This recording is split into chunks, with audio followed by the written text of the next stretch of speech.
기도해 주신 대로 정말 아름다운 가을이 이제 시작이 됐는데, 이 아름다운 가을 하늘을 볼 수 있는 이태리로 한국 갔다가 또 돌아오시는 분들도 많이 눈에 띄어서 반갑고 좋습니다. 우리 좌우에 앞뒤에 계신 분하고 인사하겠습니다. 예수님 안에서 사랑하고 축복합니다.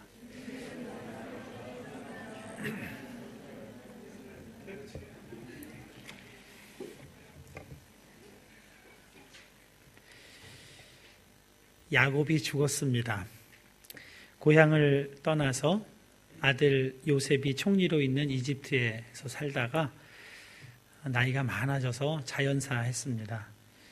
아버지 야곱이 죽자 요셉의 형들은 걱정이 시작됐습니다.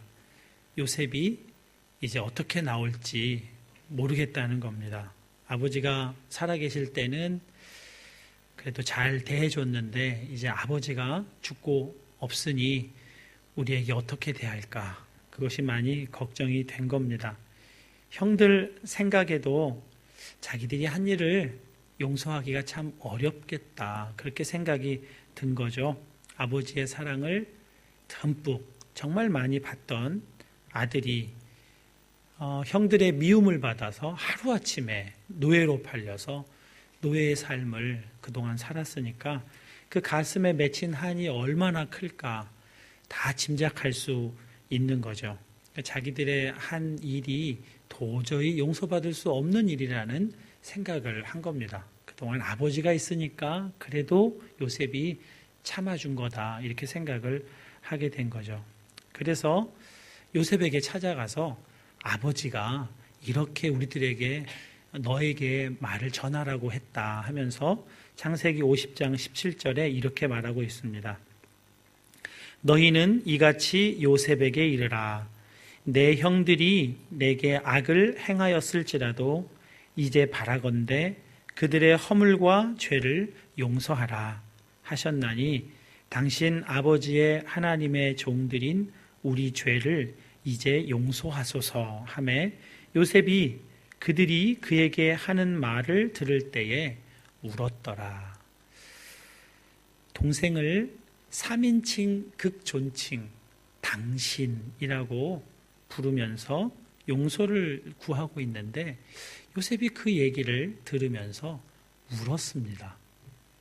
요셉이 왜 울었을까요? 그 얘기를 듣는데 왜 울었을까? 그동안 잊고 있었던 그간의 서름이 다시 생각이 나서일까요? 드디어 내가 용서의 자리에까지 서게 됐다. 그런 승리의 기쁨일까요? 아니면 돌아가신 아버지가 불현듯 생각이 나서 그렇게 울었을까요? 저는 요셉이 우는 이유를 그의 대답에서 좀 찾아보았습니다. 19절과 20절 말씀입니다. 요셉이 그들에게 이르되 두려워하지 마소서 내가 하나님을 대신하리이까 당신들은 나를 해하려 하였으나 하나님은 그것을 선으로 바꾸사 오늘과 같이 많은 백성의 생명을 구원하게 하시려 하셨나니 이렇게 대답을 합니다. 내가 하나님을 대신할 수 있겠습니까? 그렇게 대답을 하는 겁니다. 그 모든 일을 하나님이 하셨다고 그렇게 말하고 있는 겁니다. 하나님이 하신 이 일에 대해 감히 주제넘게 하나님 대신 재판관 복수할 처지가 자기는 아니라는 얘기를 하는 겁니다. 하나님 앞에서 요셉은 판단자로 재판관으로 설 수 없다고 그렇게 고백을 하는 겁니다. 그러면서 나는 아무것도 아닙니다. 이렇게 고백을 하는 겁니다. 요셉의 용서를 아직도 깨닫지 못하고 아버지 말을 빌어서라도 용서를 받고 싶어하는 그 형들의 그 마음이 참 안타깝게 여겨진 거죠. 그래서 안타까운 마음에 눈물을 흘렸다. 저는 그렇게 생각이 되었습니다. 안타까움의 눈물입니다. 용서는 하나님 앞에서 나는 아무것도 아닙니다. 이렇게 고백하는 사람들이 할 수 있는 일입니다. I am nothing. 이렇게 고백할 수 있어야 하는 겁니다. 대학에 입학하면서 비판의 눈이 활짝 열렸습니다. 그래서 참 다른 사람들을 많이 비판하면서 판단하고 정죄하면서 그렇게 참 오랫동안 지냈습니다. 저의 이 비판의 말에 가장 가슴에 멍든 사람이 누구보다 제 아내입니다. 연애 기간뿐 아니라 결혼해서도 한동안 저의 이 날설인 그런 말에 가슴에 상처를 많이 받았으리라 생각을 합니다. 저는 제가 똑똑한 사람이라고 생각을 했던 것 같아요. 그래서 모든 일을 다 판단할 수 있고 비판할 수 있다고 생각을 한 것 같습니다. 우리 청년 여러분들 이제 앞으로 결혼 상대자 만나려고 생각할 때 비판 잘하는 사람 똑똑해 보일 겁니다. 그런데 나중에 결혼해 보면 그 비판이 다 나에게 돌아온다는 걸 명심하고 연애하셔야 될 것 같습니다. 비판 잘하는 사람 똑똑해 보이죠? 그러나 같이 살아보면 참 피곤합니다. 세상이 전혀 행복하지 않은 사람이에요. 모든 게 다 문제거든요.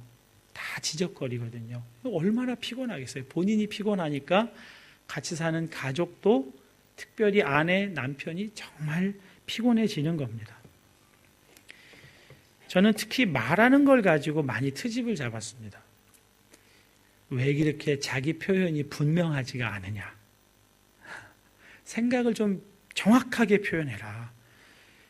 정확한 문장과 단어를 좀 선택해서 표현해라. 이렇게 막 다그쳤어요. 저는 제가 말을 잘한다고 생각을 했거든요. 발음도 상당히 정확한 사람이라고 생각을 했습니다. 고등학교 때 아파서 휴학을 하면서 연극 서클에 들어갔고 연극 서클에서 발음 훈련도 받고 발성 훈련도 받았거든요. 그래서 저는 누구보다 발음이 정확하다 그렇게 생각을 했는데 여기 와서 알았어요. 발음이 별로라는 거. 제가 우 발음이 잘 안 된다는 거를 여기 와서 알았어요. 우 발음. 주의 은혜 우리의 죄를 다 씻었네. 우 발음 괜찮은가요? 이게 의식을 해서 이래요. 의식하지 않으면 주의 은혜 의리에 이렇게 한다는 거예요. 제가 여기 와서 알았어요. 이 밀라노 땅 깐딴떼들로 가득한 이 땅에서 그걸 깨닫게 됐습니다. 오늘도 찬송 인도할 때 계속 우 발음을 신경 쓰면서 찬송을 인도하는 거예요. 그러면 가사 내용이 이렇게 묵상이 안 되고 막 그냥 지나갈 때도 많이 있습니다. 발음이 정확하다고요? 정말 정확한 사람들 앞에 서니까 너나 잘하세요. 그게 되는 겁니다. 지난 토요일 교도소 찬양 집회에 가서 짧은 메시지를 이태리어로 읽었습니다. 가장 신경 쓰이는 사람이 누구였을까요? 같이 간 임마누엘 우리 젊은 찬양대원들이 제일 신경 쓰이더라고요. 제가 그냥 이태리 사람들만 있으면 아예 본래 한국 사람이니까 뭐 발음이 저렇지 이렇게 생각하고 넘어갈 것 같은데 우리 같은 한국 사람들이 뒤에 딱 앉아가지고 제가 이태리어로 뭘 읽는 거를 듣는다고 생각을 하니까 내가 저 사람들 창피 주면 안 되는데 이렇게 생각이 들어서 굉장히 긴장이 되고 떨렸습니다. 공부 좀 했다는 사람이 발음이 저게 뭐야 이러면은 어떻게 되겠어요? 우리 목사님인데 이태리 사람들 앞에서 창피해 이러면 안 되잖아요. 유진 피테슨의 메시지로 마태복음 7장 1절에서 4절까지를 한번 읽어드려 보겠습니다. 사람들의 흠을 들추어 내거나 실패를 꼬집거나 잘못을 비난하지 마라. 너희도 똑같은 대우를 받고 싶지 않거든 말이다. 비판하는 마음은 부메랑이 되어 너희에게 되돌아올 것이다. 내 이웃의 얼굴에 묻은 얼룩은 보면서 자칫 내 얼굴의 추한 비웃음은 그냥 지나치기 쉽다. 내 얼굴이 멸시로 일그러져 있는데 어떻게 뻔뻔스럽게 내가 네 얼굴을 씻어주겠다 말하겠느냐. 내 얼굴에 추한 비웃음부터 닦아내라. 그러면 내 이웃에게 수건을 건네줄 만한 사람이 될지도 모른다. 자기가 뭐라도 된 것처럼 생각하는 사람은 다른 사람을 이렇게 마구 비판하고 함부로 평가하게 된다는 겁니다. 여러분, 내가 뭐라도 된 줄 알면 다 비판자의 자리에 섭니다. 분명히 분별은 해야 합니다. 옳고 그름을 잘 분별해야죠. 성령의 조명 가운데, 그 빛 가운데 진리를 바르게 분별해야 합니다. 그 분별된 것을 어떤 사람에게 말해주고 싶은 마음이 들 때는 오랫동안 기도해야 합니다. 여러 번 기도하고 정말 이걸 말해야 하는지를 하나님께 묻고 또 물어야 합니다. 성령님께서 그건 그 사람에게 꼭 필요한 일이니까 가서 말해 주어라. 그런 마음을 주시면 가서 말할 때도 당신에게 이런 잘못된 점, 단점이 있는 것 같습니다. 그런데 저는 그보다 훨씬 못한 사람입니다. 이렇게 말해야 되는 겁니다. 우리 교회 젊은 형제 한 분이 여름에 오랜만에 아주 몇 년 만에 한국에 가면서 유정옥 사모님 사역하는데 가서 좀 돕고 같이 섬기고 오겠다. 그래서 참 기뻤습니다. 갔다가 몇 주 전에 돌아오면서 그 사모님이 한마음교회 갖다 주라고 책 10권을 주셨다고. 그래서 제가 좀 가지고 있습니다. 어떤 방식으로 여러분에게 나눠드릴지 생각하면서 가지고 있는데요. 그 사모님이 노숙자 사역을 하면서 참 억울한 오해도 많이 받으신 것 같더라고요. 그 책 내용 중에 제목이 이런 제목으로 된 글이 있습니다. 그렇게 할 말이 많으냐. 묵직한 우편물 한 통을 받았다. 5장이나 쓴 그 편지에는 처음부터 끝까지 나를 난도질하는 글이 쓰여 있었다. 글이나 말이 비수라더니 나는 그 글에 온 몸이 찔려 피를 흘리다 쓰러질 것 같았다. 그 글들은 한마디로 너는 노숙인들을 빙자하여 내 배를 불리는 나쁜 도둑이라는 글이었다. 편지를 다 읽어갈 무렵 내 손은 나도 모르게 부들부들 떨고 있었다. 그것은 나의 피를 거꾸로 솟아오르게 하는 능욕이었다. 나는 그 자리에 한치의 움직임 없이 앉아 하나하나 반론을 적어나갔다. 억울하고 기가 막혀 떨려오는 가슴과 손은 억제가 되지 않았지만 2시간 동안 쉬지 않고 글을 써 나갔다. 얼굴은 상기되어 있었고 말할 수 없는 모멸감에 치를 떨었다. 15장을 쓰고 보니 일반 우편 봉투에 넣을 수 없어 서류 봉투에 넣었다. 그리고 우체국으로 단숨에 달려갔다. 봉투를 풀로 붙여 봉인하고 우표만 붙이면 되는데 주님께서 내 가슴에 조용히 물으셨다. 딸아, 그렇게 할 말이 많더냐? 두툼한 봉투를 내려다보고 서 있는 나에게 주님이 말씀하셨다. 나는 얼마나 할 말이 많았겠느냐? 나는 얼마나 억울했겠느냐? 그러나 나는 곤욕을 당하여 괴로울 때도 입을 열지 아니하였다. 마치 도수장에 끌려가는 어린 양과 같이 털 깎는 자 앞에서 잠잠한 양같이 입을 열지 아니하였다. 나는 그 자리에 서서 말없이 오열하였다.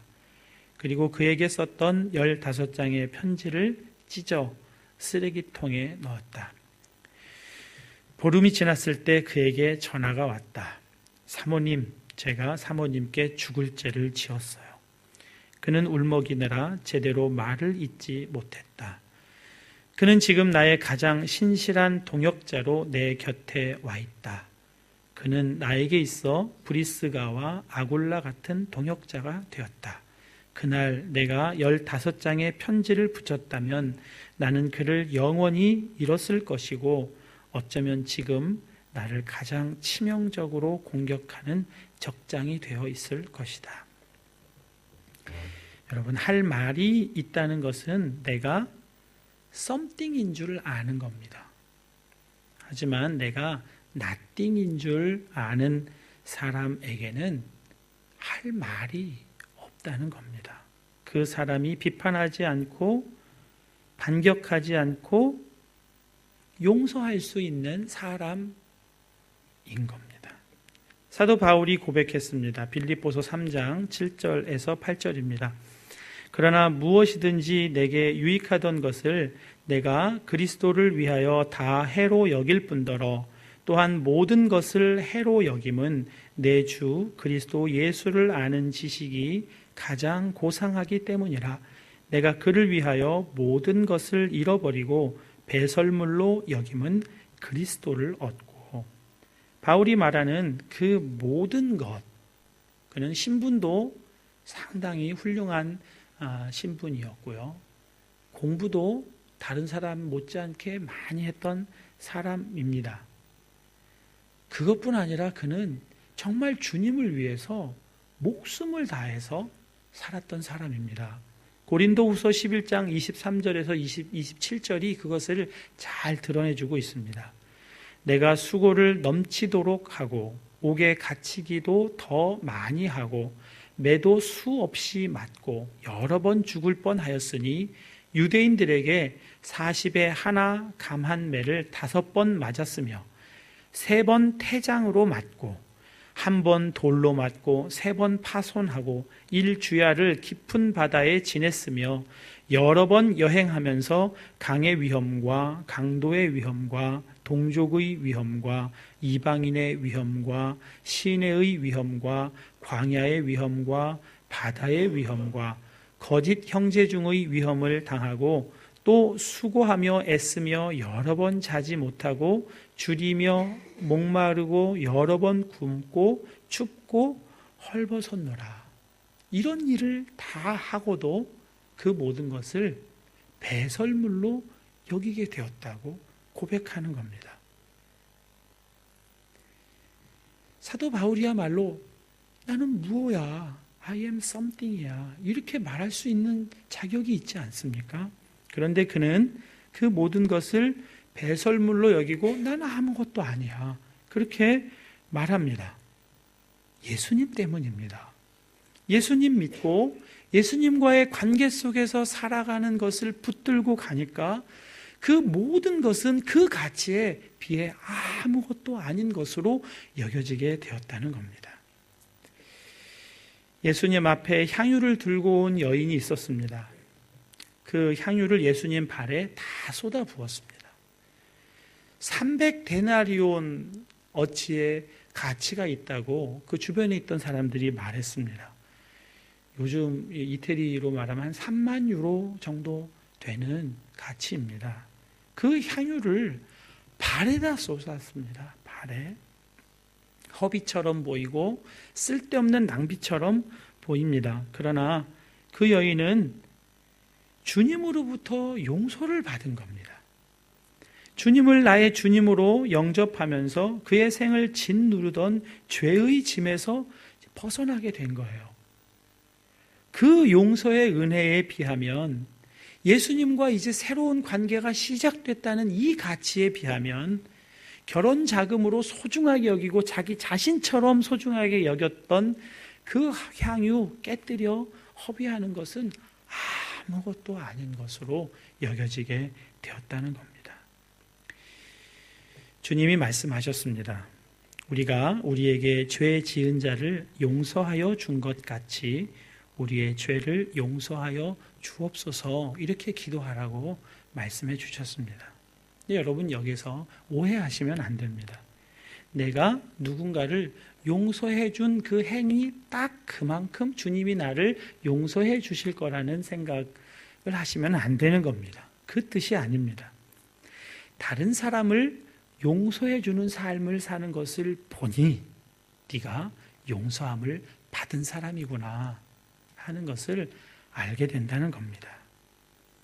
정말 주님의 십자가를 통한 용서를 받은 사람은 다른 사람을 용서하며 살아가게 된다는 그 말씀입니다. 그것을 알고 그렇게 기도하라는 말씀입니다.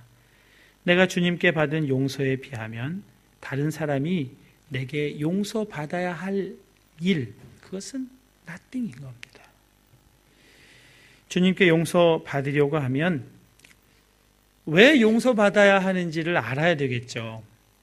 내가 용서받아야 할 죄인이라는 것을 알아야 용서도 받아들이고 받는 것 아니겠습니까? 그렇게 용서를 받을 때 정말 세상 무엇과도 바꿀 수 없는 가치로운 것으로 내가 받아들이는 것 아니겠습니까? 근데 아직도 많은 분들이, 또 여기 계신 분들 안에도 내가 그렇게 용서를 받아야 할 만큼 그렇게 죄인인가? 내가 뭐 얼마나 그렇게 죄를 지었다고 자꾸 회개하라고 하나? 용서받아야 한다고 왜 자꾸 그러나? 그렇게 생각이 되는 분들이 계실지 모르겠습니다. 그런 분들은 기도하셔야 합니다. 기도를 통해 내가 얼마나 큰 죄인인지 깨닫게 되는 눈이 열려야 그때 용서의 은혜도 그렇게 크게 내게 다가오기 때문입니다. 유정옥 사모님 남편이 목사님이세요? 당연하죠. 남편이 목사니까 그분을 사모님이라고 부르는 거겠죠. 근데 이분이 처음부터 목회할 뜻이 있었던 건 아닙니다.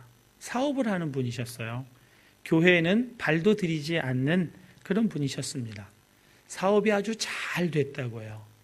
교회에 나갈 필요가 없었던 거죠. 그러다가 사업이 서서히 어려워지더니 나중에는 감당할 수 없을 만큼 그렇게 큰 어려움에 빠져서 빚쟁이들이 날마다 가게로 찾아와서 빚독촉을 하는 그런 지경에 이르게 됐습니다. 유정옥 사모님도 예수님 안 믿는 사람하고 만나서 살다 보니까 뭐 교회도 안 다니고 그냥 그렇게 사업하느라고 바쁘게 지내다가 이런 어려운 일을 만나니까 늘 자기를 위해 기도해 주던 어머니를 찾아가죠. 그래서 어머니의 권유로 기도원에 가게 되고 기도원 가서 큰 은혜를 받습니다. 그리고 이제 회복이 되고 남편도 꼭 예수님 믿었으면 하는 간절한 소원이 생겼습니다. 남편에게 교회 가자고 얘기하면 가줄까?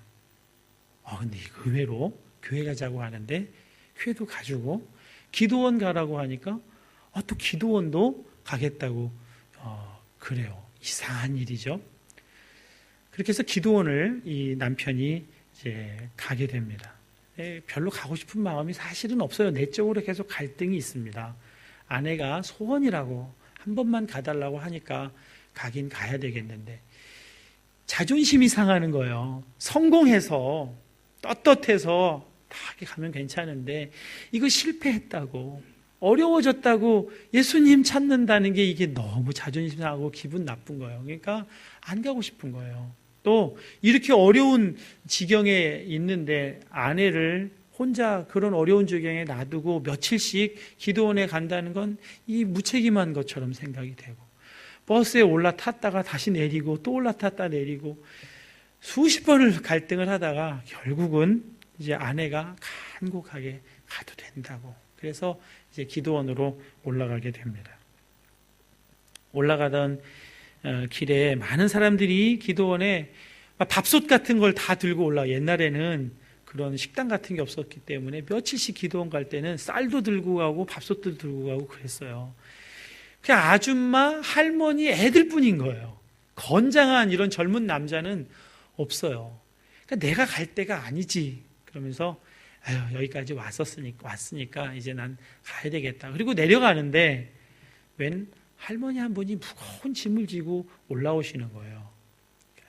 내가 저 할머니 짐만 좀 들어서 예배당에다 갖다 두고 나는 간다. 그리고 이제 짐을 들어드리겠다고 들고 가니까 이 할머니가 아유, 이렇게 건장하고 젊은 남자가 이렇게 기도원에 왔냐고. 당신 부인은 얼마나 축복받은 사람인지 모르겠다고. 이렇게 기도하는 남편을 둔 아내는 얼마나 복이 많으냐고. 막 이러면서 칭찬을 해주니까 이게 몸둘 바를 모르는 거죠. 올라갔어요. 올라가서 예배당에 가니까 수천 명의 사람이 그 예배당에 모여 있는데 서로 좋은 자리를 차지하겠다고 막 아귀 다툼을 하고 있는 거예요. 꼴도 보기 싫은 거죠. 그래서 아유, 나는 가. 그리고 짐 내려놓고 가려고 그러는데 아예 할머니가 다시 붙드는 거예요. 젊은이 내 옆에 앉아서 나랑 딱 한 번만 예배 드려주고 그래서 좀 가달라고 이렇게 감청을 하는 거예요. 이게 착한 사람이잖아요. 그러니까 아유, 그러니까 한 번만 예배 드려주고 가야지. 그리고 이제 그 자리에 앉았습니다. 시끄러운 음악 소리, 막 사람들이 막 박수 치면서 노래하는데 뭐 적응 안 되고 피곤하죠. 근데 지휘하던 사람이 갑자기 뭐라고 막 그러니까 사람들이 예배당이 떠나갈 듯이 막 함성을 막 지르는 거예요. 이 사람이 가만히 생각하다가 이때다. 내가 이때다. 이때 내가 하나님을 한번 향해서 하고 싶은 얘기를 내가 다 해봐야 되겠다. 단판을 짓겠다. 이러면서 그랬대요. 하나님, 당신이 정말 살아있어. 살아있어. 그럼 어디 한번 나한테 나타나서 내 다리 몽둥이라도 좀 부러뜨려 보라고 막 이렇게 삿대질을 하면서 소리를 질렀다고 합니다. 사업하다 망해서 여기까지 올라오게 된 그 울분, 사랑하는 아내를 저기 위험한 지경에 놔두고 온 그런 애처로운 그런 마음, 자리싸움이나 하는 저런 예수 믿는다는 저 사람들에 대한 이 분노, 이런 것들이 막 터져 나온 거죠. 화산 폭발하듯이 터져 나왔다고 그럽니다. 하나님이 살아있으면 어서 나와보라고 허공을 향해 삿대질을 하던 나의 손가락 저 끝에 까만 점 같은 것이 하나가 보이기 시작하더랍니다. 그 부분은 책을 그대로 인용을 하겠습니다. 그것은 점점 가까이 다가오면서 그 형체가 보이기 시작했다. 거기엔 십자가에 매달린 한 사나이가 피를 흘리고 있었다. 얼굴은 가시관에 찔려 피가 흘러내리고 손과 발은 못에 박혀 샘솟듯 피가 솟구치고 있었다. 창에 찔린 가슴에서 흐르는 피는 강을 이루어 그 사나이의 몸에서 흐르는 피의 강에 내 몸이 잠기고 있었다. 나도 모르게 무릎이 꿇어졌다. 그러면서 나의 지나간 세월이 죄로 얼룩진 것을 알았다. 나는 부모에게 살아있어서는 안 될 자식이었다. 나는 아내에게 살아있어서는 안 될 남편이었다. 나는 자식에게 살아있어서는 안 될 아버지였다. 나는 이웃들에게 살아있어서는 안 될 이웃이었다. 저는 마땅히 죽어야 할 죄인입니다.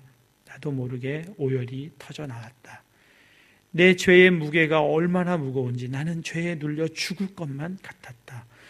저는 이 무거운 죄의 짐을 감당할 길이 없으니 차라리 저를 죽여주십시오. 하나님, 저를 용서하지 마십시오. 차라리 저를 죽여주십시오. 몇 시간을 몸부림치며 울어댔을까. 십자가에서 흘러내린 피의 강이 내 몸을 짓누르고 있는 죄의 무게를 씻어서 흘러가는 것이었다.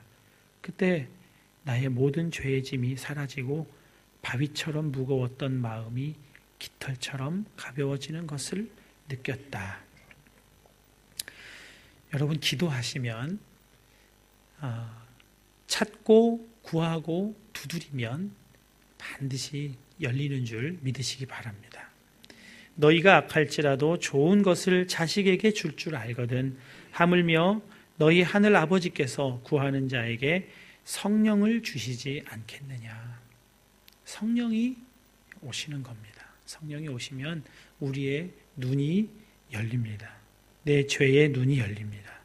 그리고 내가 반드시 용서받아야 할 죄인임을 깨닫게 되는 겁니다.